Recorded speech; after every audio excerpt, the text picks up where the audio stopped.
Bom, então vamos começar. Então, matemática. Primeiro, trouxe hoje dois exemplos, o ensino fundamental e o ensino médio. Em matemática isso é importante. Por que isso é importante? Porque o fundamental trabalha muito com concreto. Segundo o Piaget, os nossos alunos eles vão ter o abstrato apenas começar a desenvolver plenamente a partir dos 12 anos. Pensando assim, nosso aluno que já está no sétimo ano, ele está começando a desenvolver o conceito de abstrato, começando a abstrair aqueles conceitos que até então estavam no concreto. Então, vamos pensar assim, como que eu vou avaliar da mesma forma um aluno do sexto ano e um aluno do ensino médio? Não dá, não é conveniente, porque o nosso aluno vai responder da mesma forma. Então, por isso, essa separação, tá bom? Então, ensino fundamental. Eu trouxe aqui um exemplo justamente da situação de aprendizagem 1 do sexto ano, onde trabalha o sistema de numeração decimal e as suas operações. Eu não vou falar muito sobre ela, apenas para explicar o porquê, como isso vem sendo trabalhado. Durante toda a situação de aprendizagem, os alunos entram em contato com atividades práticas, seja no concreto, seja no manual, seja na prática cotidiana. Enfim, por exemplo, nessa tela que vocês estão vendo aí, os alunos são levados a trabalhar a contagem a partir de bolinhas de gude dentro de uma caixa e fazer associação com os dedos. A própria situação de aprendizagem fará com que o aluno construa tabelas. Logo, serão registros que, no decorrer da situação de aprendizagem, o professor já pode levar em consideração o que o aluno está sendo realizado. Percebam nesse exemplo que tem duas tabelas. A primeira tabela, o aluno preencheu sozinho, é uma atividade individual. A segunda, uma atividade em grupo.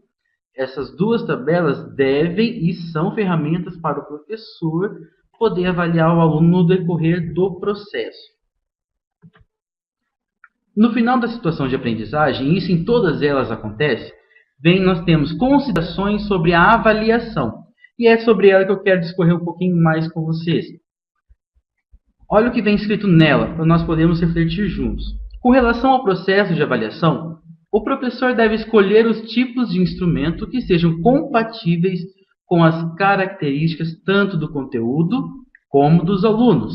Agora veja bem, se o professor trabalhou o tempo todo no concreto, nunca foi para o registro escrito, como que ele vai avaliar aquele aluno pela escrita? Logo, mesmo que ele trabalhe com concreto, o registro no papel, a avaliação, ir à lousa, escrever aqueles resultados é extremamente importante. Se ele trabalhou apenas no concreto, a avaliação também deve ser no concreto. Por isso que vem essa ressalva. A avaliação deve ter a autoria do professor, pois ele é o responsável pela formação dos alunos na disciplina que ministra. Contudo, consideramos importante a reflexão sobre alguns princípios norteadores da avaliação educativa. Veja bem, o professor que vai fazer a avaliação. Por que ele é importante? Porque eu, enquanto coordenador, não posso simplesmente montar uma avaliação e aplicar e esperar que aqueles alunos vão se realizar da forma correta. Porque é o professor que definiu qual grau de profundidade que ele deu a determinado conteúdo.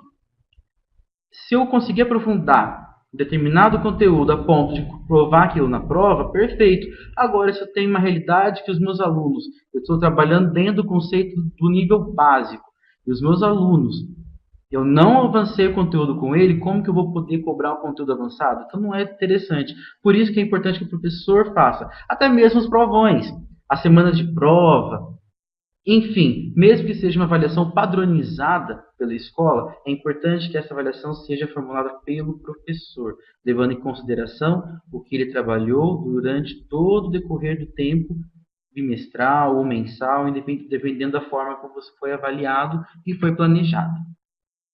Então, seguindo como a Rosilene já falou, como a Madalena falou, os instrumentos devem ser variados, de forma a contemplar não apenas a diversidade de competências entre os alunos, mas também as muitas dimensões do conhecimento estudado. Olha, veja bem que interessante.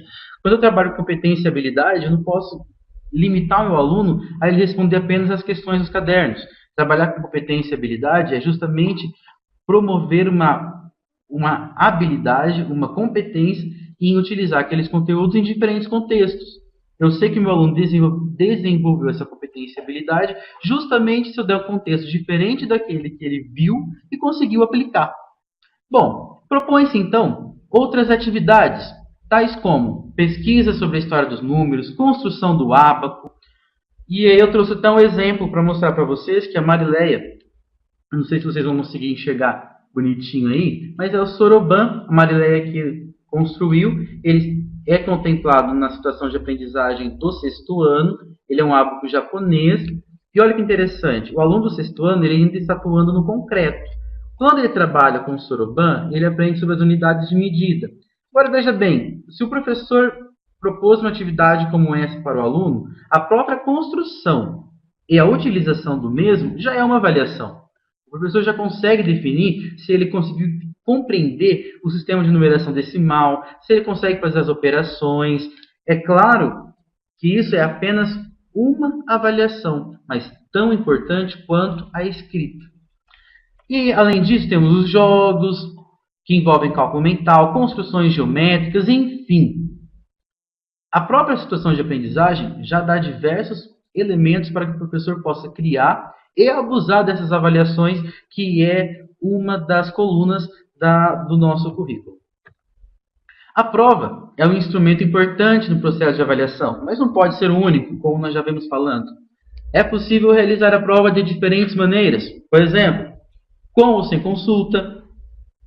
E aí o professor tem que decidir como avaliar com consulta. Como avaliar sem consulta? Será que é importante ele decorar alguma coisa?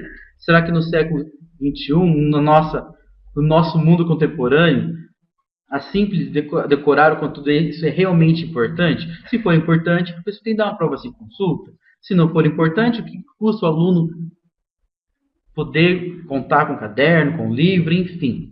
Pode ser no tempo de uma aula, no tempo de 2 aulas, na sala de aula, na biblioteca ou em casa. Por que as avaliações ainda temos que seguir as avaliações convencionais, principalmente se tratando de sexto ano? Aí você me pergunta, mas Lucas, ele fará um concurso público, ele fará um vestibular, e lá ele não vai poder contar com esses artifícios. Com certeza, eu concordo com essas colocações. Porém, temos que pensar que nós estamos falando de um aluno de ensino fundamental.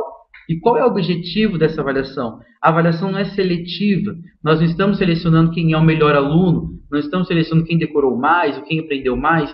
Não, estamos selecionando aluno pela aprendizagem do mesmo, de forma individual. Então, a avaliação na escola ela tem um caráter diferente de um concurso público.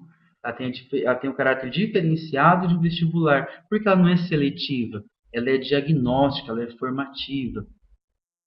E o formato da prova deve estar atrelado aos objetivos de aprendizagem determinados pelo professor. Então, o que o professor está avaliando com aquela prova? Qual é o objetivo dela? Vem de encontro com tudo que nós já estamos falando. Em seguida, os momentos que antecedem uma prova, o estudo, e os que vêm depois dela, correção e a refação, que é refazer a prova depois, devem ser valorizados e contemplados no processo de avaliação. Veja bem, gente, quando eu aplico uma prova e o aluno erra aquela questão, é um momento valiosíssimo para o professor corrigir aquela prova, chamar atenção para os erros dos alunos, para que não venham mais a acontecer. Pensa na nossa prática. Quantas vezes saímos de uma prova e falamos, nossa, eu errei isso. E você nunca mais esquece daquela questão. Então, o momento da correção da prova é extremamente importante, principalmente para que o professor entenda o que levou o aluno a cometer aquele erro. Será que ele realmente não aprendeu aquele conteúdo? Será que não foi um nervosismo? Não foi um estado, de repente deu um branco? Enfim, temos que saber para levar a avaliação realmente como um diagnóstico. A elaboração de roteiros de estudo, incluindo lista de exercícios. E eu quero chamar a atenção de um fator muito importante. Em matemática, geralmente o professor vem lá, calcule, resolva.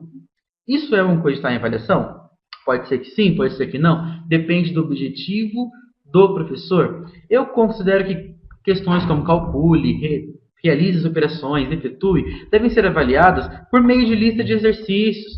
É uma atividade permanente, é na sala de aula, na tarefa. É ali que o professor pode dar esses exercícios, pedir para calcular, para desenvolver aquela habilidade. Agora, em uma avaliação mensal, uma avaliação em processo, uma avaliação diagnóstica, uma avaliação bimestral, é importante determinar se o aluno desenvolveu competências. E aí é muito importante que essas questões sejam contextualizadas, abordem além daquilo que vai, para além do efetue, para além do calcular. O aluno tem que aplicar mesmo aquele conceito em diferentes contextos.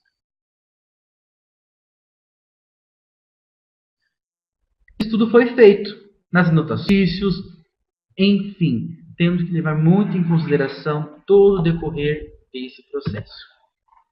A correção da prova pode ser feita pelos próprios alunos, com algumas orientações de caráter geral dadas pelos alunos. Alguns podem atuar como os monitores, sob a supervisão do professor. Esse processo, assim como o resultado e a elaboração da prova, também pode ser avaliado. Por que não pegar uma avaliação, dividir a sala em grupos e fazer com que os próprios alunos corrijam e desenvolvam aquelas mesmas atividades? Outra coisa muito interessante, toda a situação de aprendizagem, ela encerra assim: o que você aprendeu?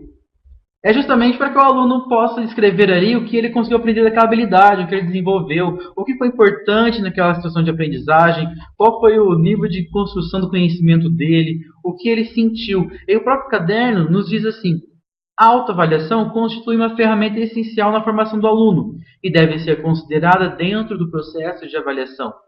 É preciso ter muito cuidado para não banalizar esse instrumento. Eu dei uma atividade, só 10 minutinhos, escreva aí o que você aprendeu. Não, mas é um momento para o aluno escrever, ele já vai estar desenvolvendo a habilidade de escritora dele na aula de matemática. É o momento dele socializar com os colegas, com o professor, aquilo que foi importante para ele, e aí a avaliação ganha um caráter diagnóstico, porque o professor vai estar tendo noção e vai estar quantificando o quanto daquela situação de aprendizagem foi ou não foi importante para o aluno, o que precisa ser recuperado, avaliado.